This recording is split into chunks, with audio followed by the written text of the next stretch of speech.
Цефатоксим является цефалоспориновым антибиотиком третьего поколения для парентерального применения, действует бактерицидно, обладает широким спектром антимикробного действия.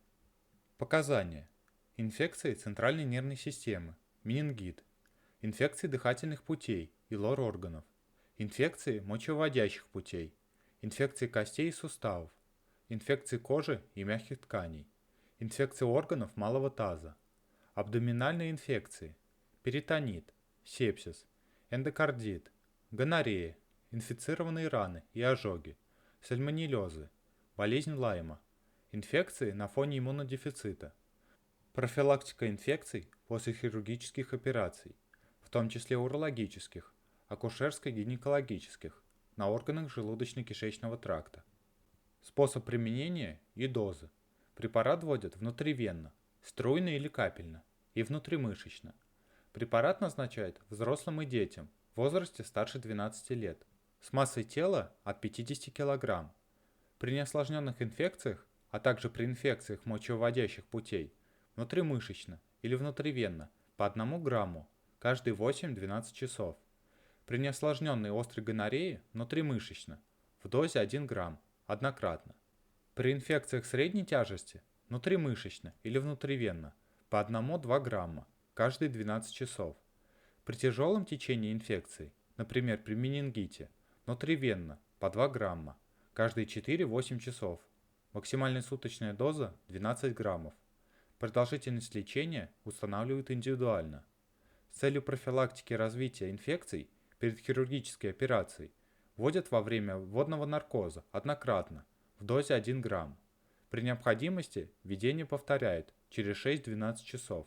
Применение при нарушениях функции почек суточную дозу уменьшают в 2 раза. Применение у детей. Недоношенным и новорожденным в возрасте до 1 недели внутривенно в дозе 50 мг на килограмм каждые 12 часов. В возрасте 1-4 недели внутривенно в дозе 50 мг на килограмм каждые 8 часов. Детям с массой тела более 50 кг внутривенно или внутримышечно, старше 2,5 лет, 50-180 мг на килограмм в 4-6 введений. При тяжелом течении инфекций, в том числе при менингите, суточную дозу при назначении детям увеличивают до 100-200 мг на килограмм, внутривенно или внутримышечно, за 4-6 инъекций. Максимальная суточная доза 12 граммов. Правила приготовления инъекционных растворов.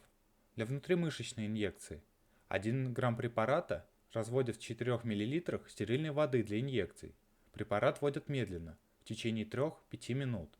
Для внутривенной инфузии 1-2 грамма препарата разводят в 50-100 мл растворителя.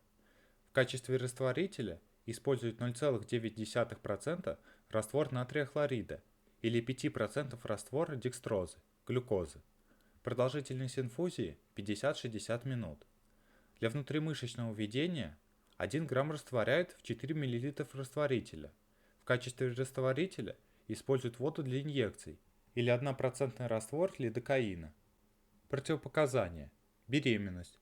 Детский возраст до 2,5 лет для внутримышечного введения. Повышенная чувствительность, в том числе к пенициллинам, другим цефалоспоринам, карбапенемам.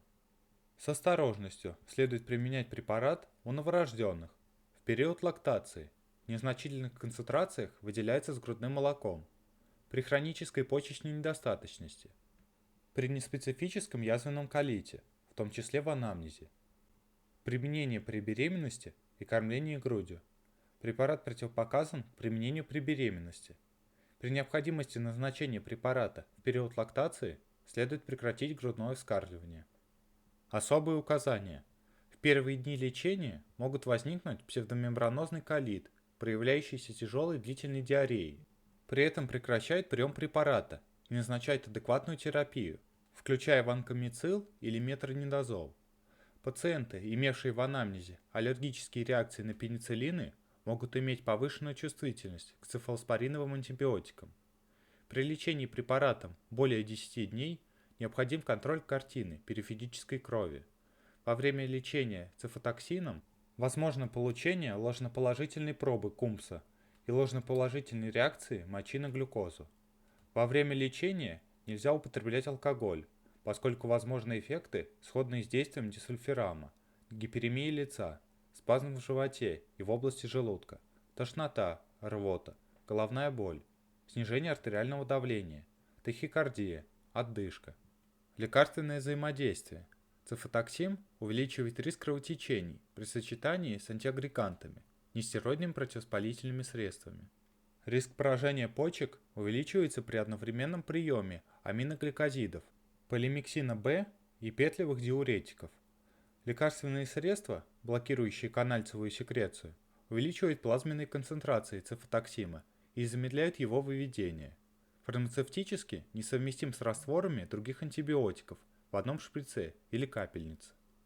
Условия хранения и срок годности. Препарат следует хранить в сухом, защищенном от света месте, при температуре не выше 25 градусов. Срок годности 2 года.